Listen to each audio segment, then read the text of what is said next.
हमारे राष्ट्रीय महासचिव कॉमरेड तपन सेन हमारे बीच में आए और उन्होंने बहुत ही बढ़िया तरीके से 2-3 बातें विस्तार से सार्वजनिक क्षेत्र के लिए और उसके लिए जो बताई है हड़ताल के बारे में।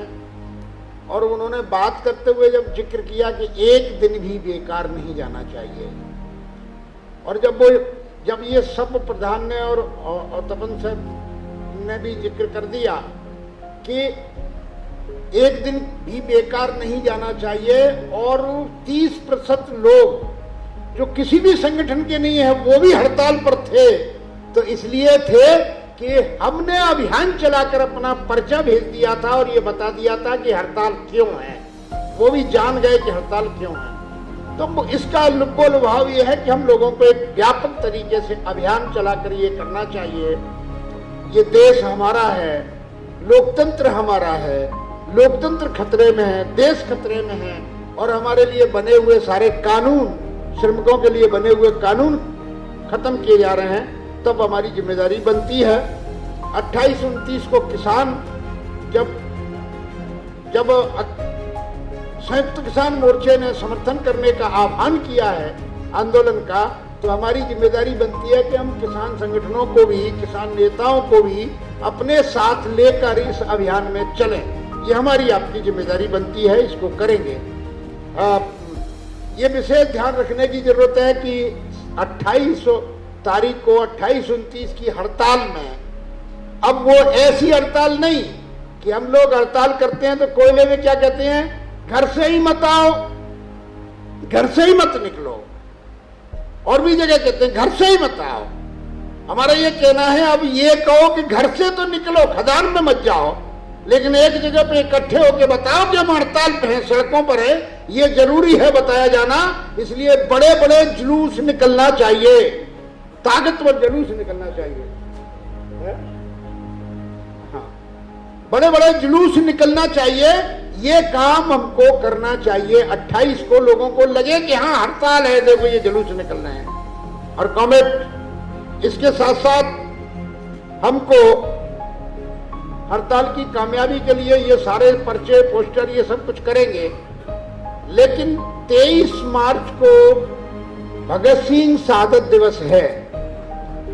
23 मार्च को हमको भगत सिंह शहादत दिवस वाले दिन से जत्थे भी निकालना चाहिए अभियान के लिए, कि ये जत्थे, पद यात्रा, साइकिल यात्रा, मोटरसाइकिल यात्रा, जीप यात्रा, एक जत्थे निकालना चाहिए अभियान के, ताकि लोगों को पता रहे।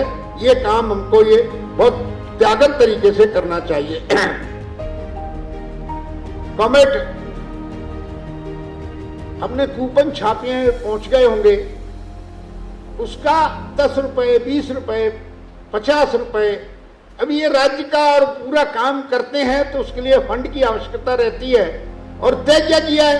तय ये किया है कि आप अगर 100 रुपए करेंगे तो 60 रुपए आप अपने पास रखें, राज्य को 40 रुपए देना है। तो वो वाला फंड के कूपन का भी विशेष ध्यान रखते हुए उसको करिए और वो जमा करिए। ये आपसे मैं निवेदन कर रहा हूं इसके संबंध में। कॉमरेड, हड़ताल के अभियान में पर्चे, पोस्टर ये छापें, लेकिन ध्यान रखें कि 27 मार्च को हड़ताल की पूर्व संध्या पर बड़े बड़े व्यापक मसाल जुलूस हर जगह निकलना चाहिए। मसाले लेकर चल पड़े हैं, ले मसाले। आज मेरे गांव के हर व्यक्ति को ये अपने अपने इलाके में, अपने अपने क्षेत्र में हर लीडर को ये काम करना चाहिए और बड़े बड़े मसाल जुलूस लेकर निकलना चाहिए। ये काम हमको करना चाहिए।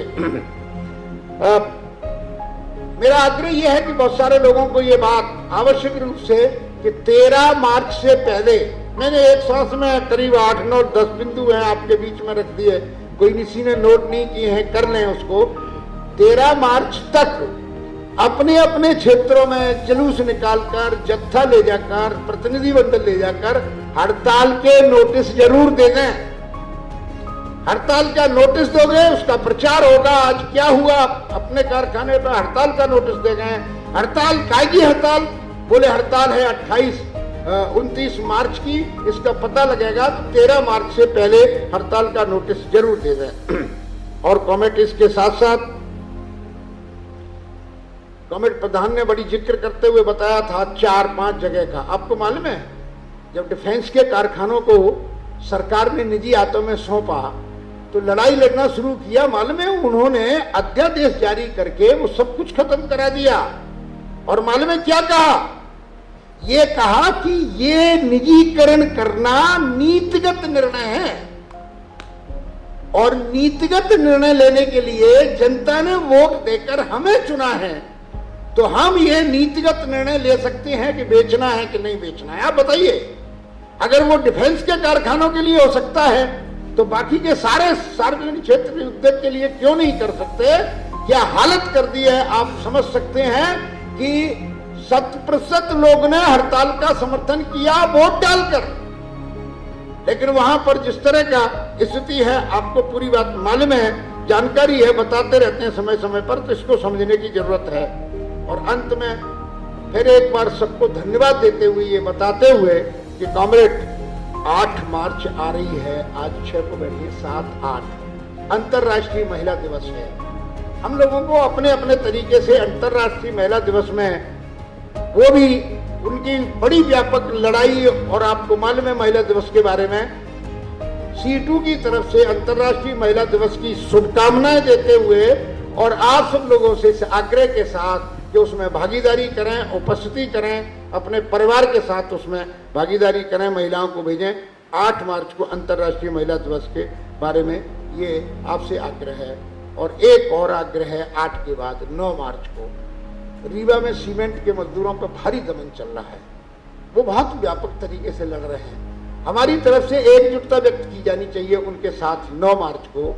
और 9 मार्च को अपने अपने जिलों में अगर बड़ा जुलूस ले जा सकते हैं, ज्यादा लोग ले जा सकते हैं तो ले जाएं, कम जाएं तो कम जाएं, उनके साथ एकजुटता व्यक्त करते हुए, विरोध करते हुए, दमन का विरोध करते हुए अपने अपने जिलों में कलेक्टर को, एडीएम को, एसडीएम को एक एक ज्ञापन दिया जाना चाहिए और ये मांग की जानी चाहिए कि रीवा में जेपी सीमेंट के मजदूरों पर दमन रोका जाना चाहिए।